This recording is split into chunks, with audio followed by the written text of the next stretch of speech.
This Feeling by LeilahMoon. Read by Alamex Mebella. Chapter 13.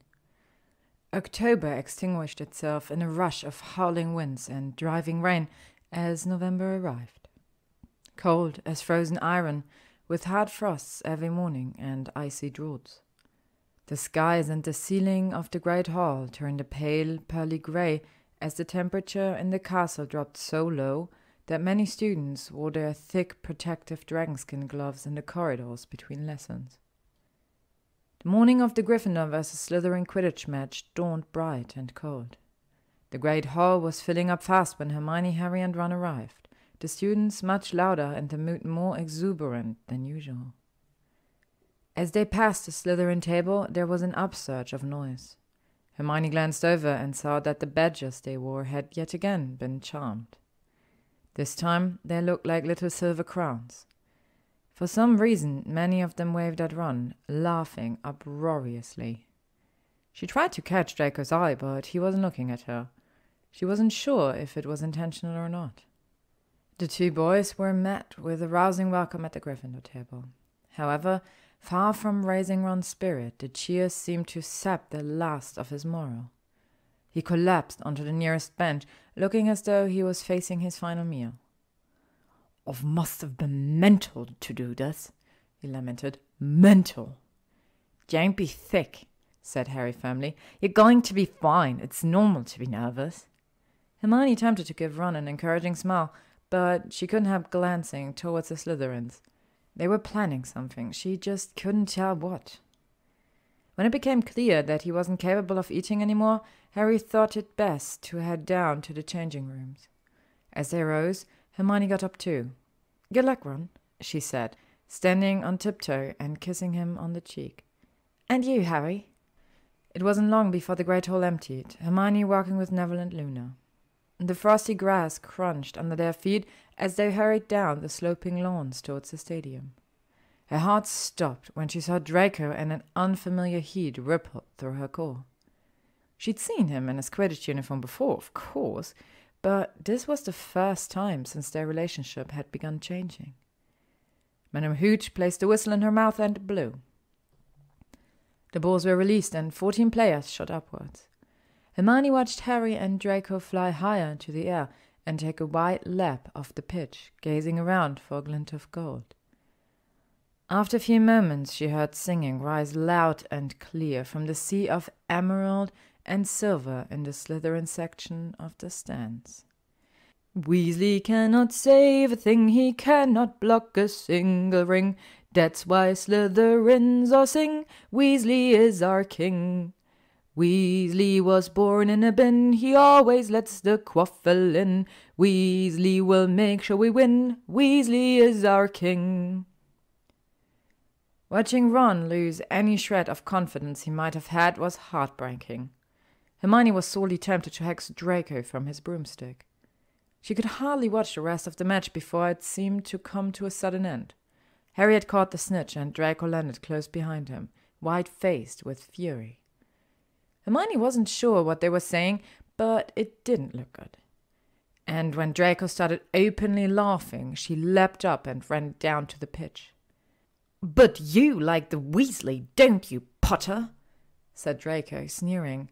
"Spend holidays there and everything, don't you? Can't see how you stand the stink, but I suppose when you've been dragged up by muggles, even the Weasleys' hovel smells okay." She didn't get there fast enough to hear what else was said before Harry and George were sprinting towards Draco. Harry drew back his fist, clutching the snitch, and sank it as hard as he could into Draco's stomach. George leapt to join him in the beating. "Harry! Harry! George, no!" Hermione cried as she arrived at the chaotic scene. "Impedimenta!" The two Gryffindor boys were knocked back as Madame Hooch drew her wand and cried, "What do you think you're doing?" Draco was curled up on the ground, whimpering and moaning, his nose bloody. George was sporting a swollen lip.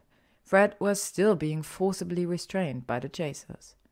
Hermione was incandescent with rage at all three of them, but didn't know what to do about it. She was trying to work it through logically, decide who deserved her wrath most urgently. Draco shouldn't have written that song, but it was ultimately harmless.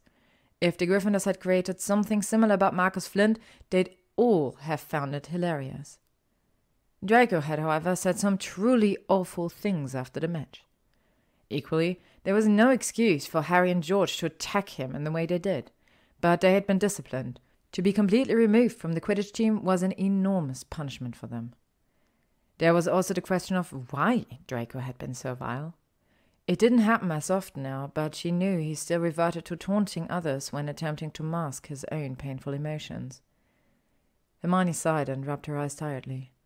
Her head was saying one thing and her heart another.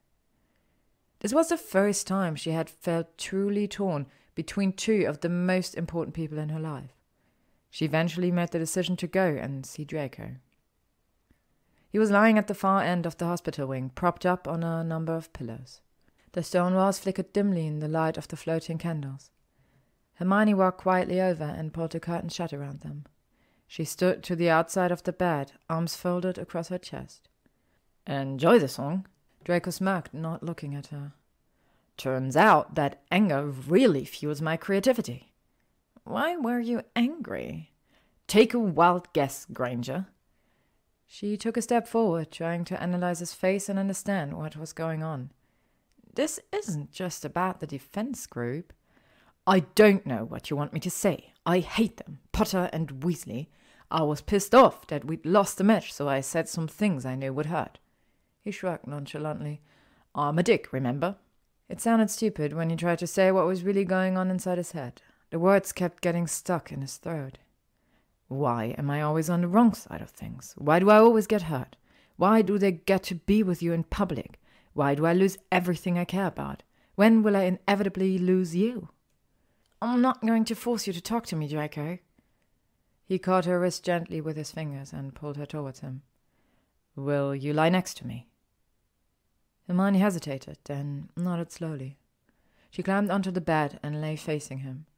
He wrapped his arms tightly around her and pulled their bodies flush against each other. Draco found it easier to speak when he wasn't looking into her eyes.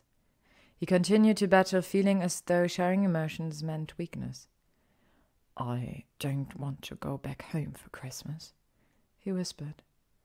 She wished there was something that would make it okay for him. Instead, she did the best she could. "Why don't you stay?" "We both could." Heart suddenly pounding, he stared hopefully at her. "Really? You'd do that for me?" "I'd do anything for you." To be continued.